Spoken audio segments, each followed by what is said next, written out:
I'm at Capo Valley High School.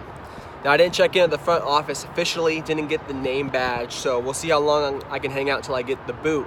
Because at Capo, we're a little different than Mission Viejo High School. There's a lot more rules to get onto the football field, in the football area. We just don't let anybody transfer in if they want to. So we'll see how this goes. Getting a little off track there, but anyway, why am I here? I'm here because as we're talking about our identity and who we are, I think about this place when I think about my identity growing up when I was in high school. I think about this place, specifically being an athlete, football. It was my world.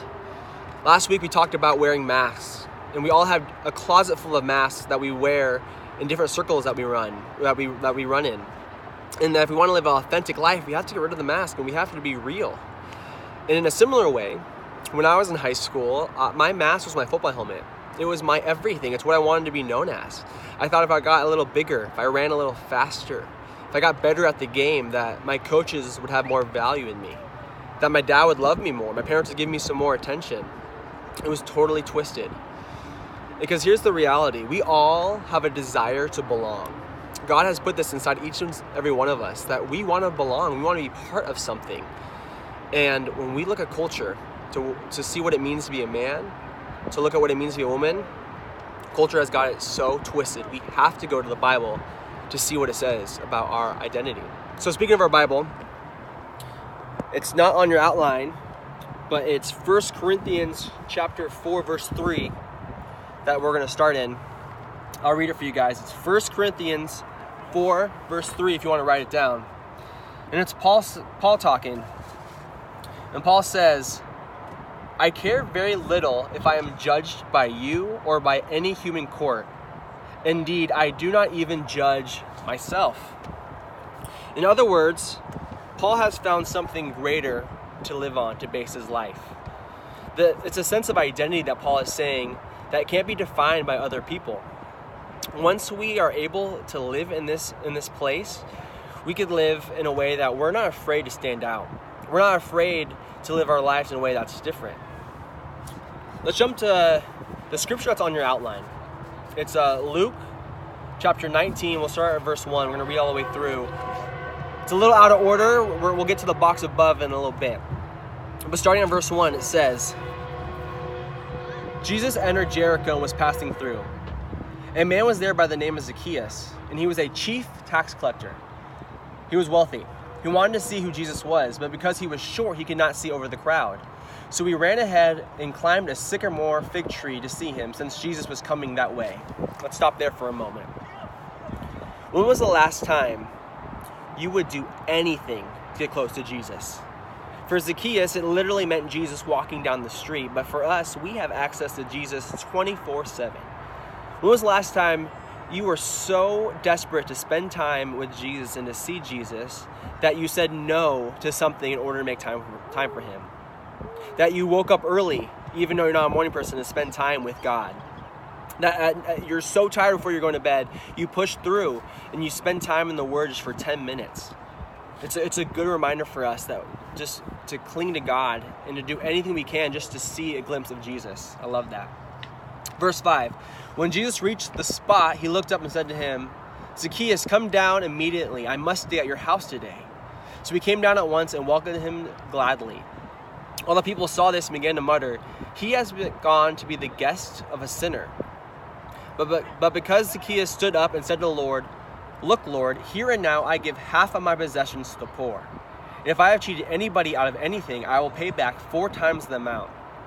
Jesus said to him, today salvation has come to this house, because this man too is a son of Abraham. For the Son of Man came to seek and to save the lost. I love this scripture. This scripture points right to the heart of why Jesus came to earth. Because we can identify with Zacchaeus. So often we want to be with Jesus, but we realize the closer we get to him, it might be a little embarrassing or might cost us something. So we just want to watch Jesus from afar, from a tree. But the cool thing is Jesus met Zacchaeus right where he was at.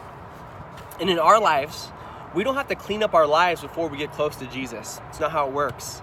Jesus saw that this guy was greedy. He was cheating people out of their money. And Jesus stepped right into his home, right into his world. And Jesus met him where he was at. We don't have to clean up our lives before we enter into a relationship with Jesus.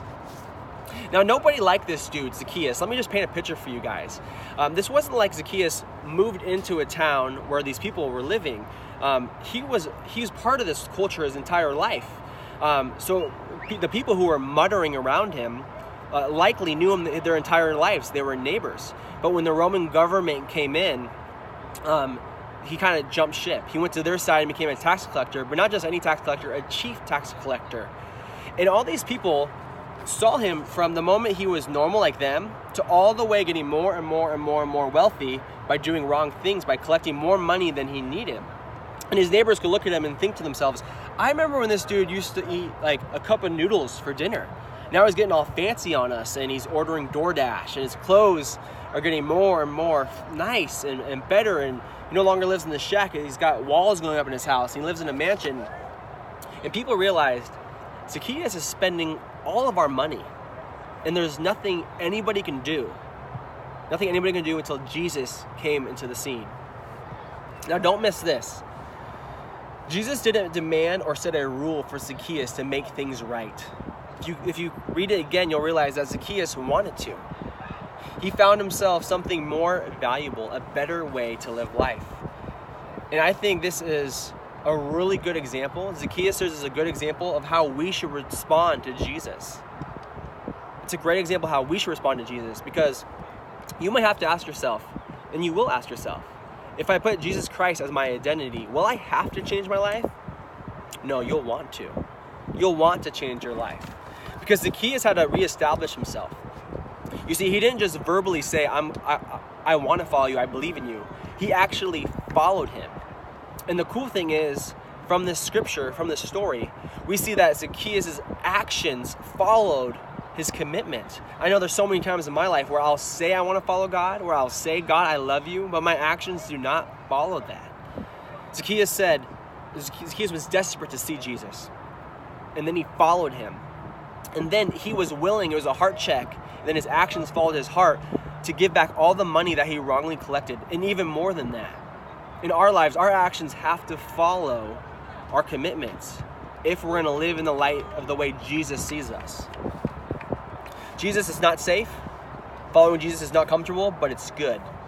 Jesus wants us to give him all of our life, not most of it. And that's our first fill-in right there in your outline. You can write down, Jesus wants us to follow him with all of our life, not most of it. Now let's get really practical. There are some things that Jesus is going to ask us to do that won't make sense until we live it out. The things he was telling Zacchaeus to do in the house, we can only imagine. The scripture doesn't say exactly the more things Jesus told him to give up. But there's so many things in our lives Jesus asks us to give up or to do that are counterculture, that don't make sense until we actually do them. Loving our neighbor. We won't understand the full extent how to love our neighbor by just praying about it. We'll understand how to love our neighbor when we go out and do it in a costly way. And what's a costly way? It's when we love somebody in a way that's going to cost us something. When we go out and do what Jesus tells us to do, that's when we'll really learn it. So let's do this. I want you to use the box at the top of your outline, right there at the top. And I want you to just pause for a moment to consider how you view Jesus. We're talking a lot about how Jesus views you. We just read how Jesus views Zacchaeus. I want you to take a moment to write down a couple of words, a couple of thoughts come to mind when you think about how Jesus views you. You can do one of two things. You could either write down how you think Jesus views you as you were coming in the room tonight, or after just reading some of that scripture and reconsidering that and reconsidering your identity. Now, how do you think Jesus views you? But the only thing I'm going to ask is that you're real, that you're authentic. Do you view God? Do you think God views you as an angry coach does? I know this coach out here right now is pretty angry. He's making him run a lot. Do you think God views you the way an angry librarian does? Or maybe a loving father or a cop or something else? But be authentic, be real. Write down a couple of thoughts and take a couple minutes to use that box to write down a phrase or a couple of words that how you think Jesus views you.